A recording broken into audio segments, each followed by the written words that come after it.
The defense satellites focused on the big ship and submarine's position reveals only that of a Carnival Cruise luxury liner cruising 2,000 miles from its regular route and an entire season away from normal.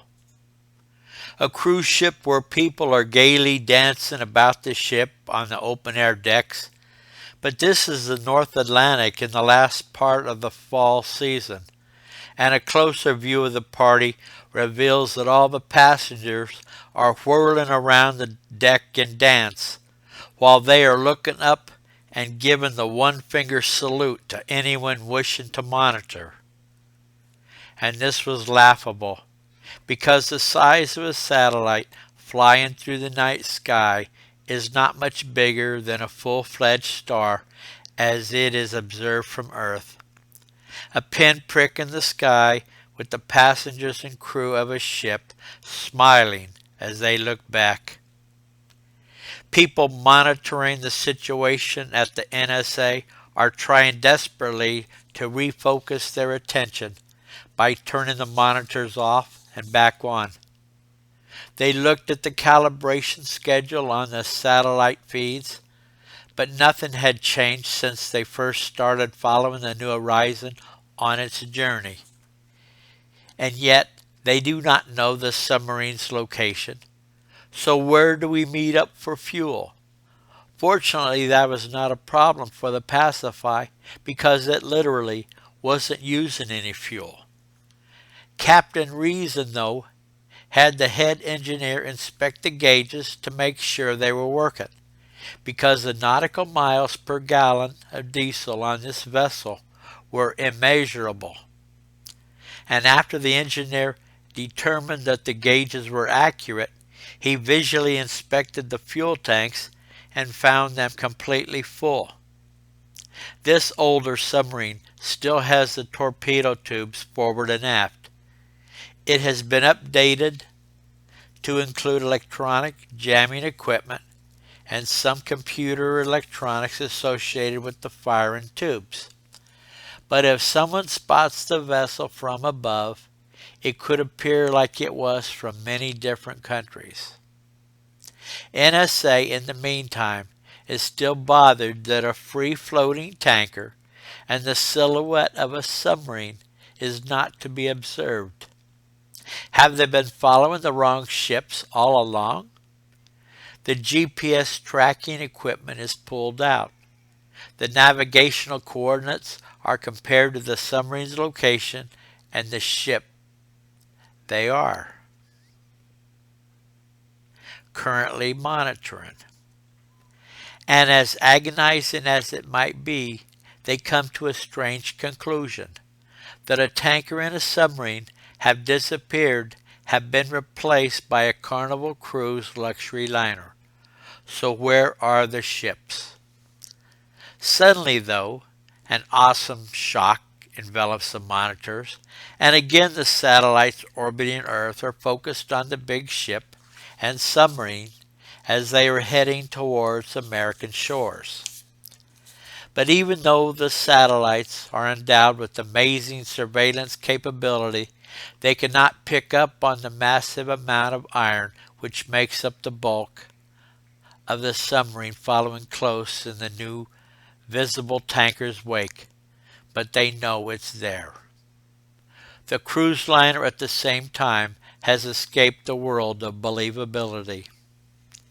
The discovery, though, by the defense satellites of the whereabouts of their own submarine is the least of the intelligence service's problem, because suddenly the ship that the submarine is supposed to be shadowing turns around and starts heading back in a different direction.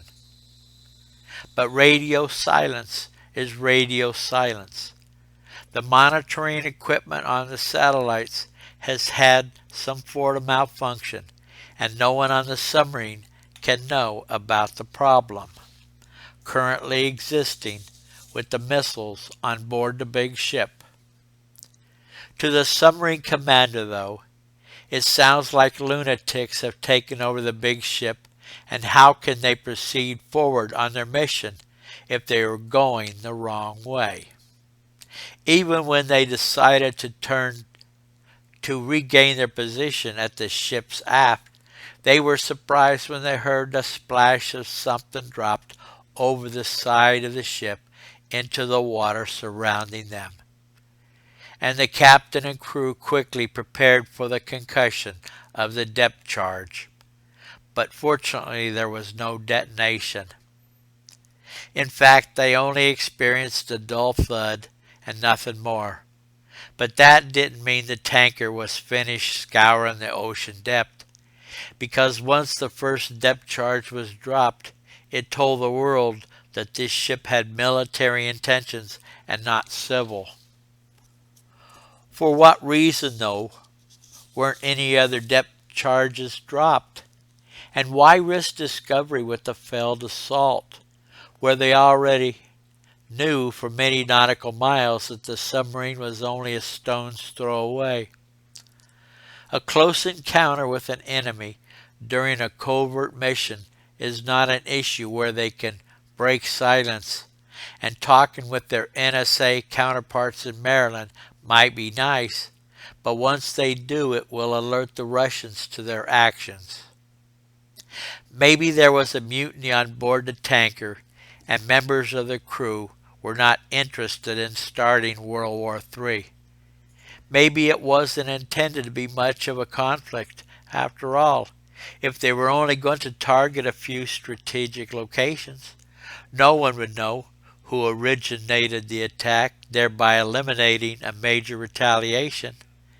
And even if Colorado did authorize a reprisal towards these invaders off the American East Coast, or even Moscow itself, it would not be a problem, because their military and civilians alike have fallen victim to the "what's in it for me" craze.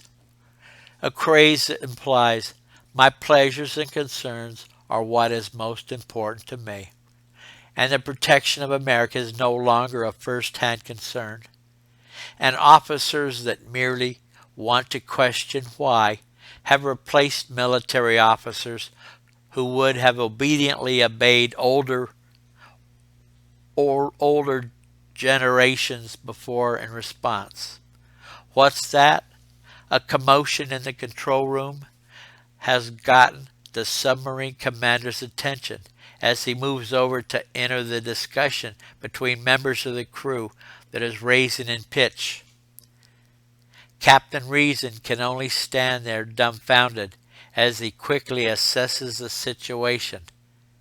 The outer doors of 4 torpedo tubes have opened, allowing seawater to enter up until the next closed partition. He quickly looked at all the gauges and cameras to understand the reason why, but everything seemed to be normal and there's no reason for the outer doors to be open. He orders them closed, but all that does is rate him a stare from the crew members involved, because in order to reclose the doors, they would have had to be opened in the first place. The commander understands the confusion as he instructs them again that the gauges have to be switched on to the point where they normally would be to open the doors, and then switch back to close them. That should rectify the problem. It appears to the senior submariner that some sort of glitch to the computer's targeting system has malfunctioned, but they cannot do much to fix the problem while the doors remain open. And these are not just electric doors, but doors that still require gears and a locking mechanism to open and close. Unfortunately, as a crew member pushes the switch to the open position to hopefully finesse the outer doors of the first torpedo tube to close, the inner partition starts to open instead, allowing seawater to enter the submarine. Bells and whistles start going off around them, signaling that water has entered the sub. But another quick-thinking crew member pushes the switch back to the previous position, and the partition closes back up. This, unfortunately, is only a stopgap measure, because whatever started the malfunction of the torpedo tube doors wants the seawater on the outside of the vessel to be relocated to the inside. Malfunctioning torpedo tube doors is just one of many concerns that the commander has to consider. Besides his playmate upstairs, because there's no way to explain the unused fuel in the tanks. Engines do not run on lack of fuel. So the captain walks at a fast pace back to the control room, but he has no way of knowing what is continuing to transpire at the rear of the vessel. Several members of the crew at the same time are grabbing a hold of the locking wheel of the inner door, but the only thing they move is each other in the opposite direction, and the gears on the locking mechanism look like they are normal but act like they are stripped. These doors, for whatever reason, continue to sporadically open as more seawater is allowed in, and each crew member understands that the submarine's emergency procedures dictate that when a compartment floods, that all doors leading into that compartment have to be secured. The crew members realize the futility of their efforts in closing the torpedo tube doors as they hurry to the entrance of the compartment. Unfortunately, they are totally devastated when they discover the only means for their escape. The door has already sealed itself shut, and no one was there to do it. Then, to make matters worse, in the crew's mind, is when they look around and find the seawater is continuing to rise. Captain Reeson's stride hastens as the doors he's approaching to open suddenly open by themselves, and as he steps through the door opening, they close behind him also, with no one's assistance. Crew members, though, watching this activity occur, try to follow the captain away from the shut and locked compartments, find that as they approach the exit behind him, are stifled by a solid wall of air. The captain, who cannot miss this bizarre phenomenon, tries to turn around to help his crew. But the doors he just exited will not open again.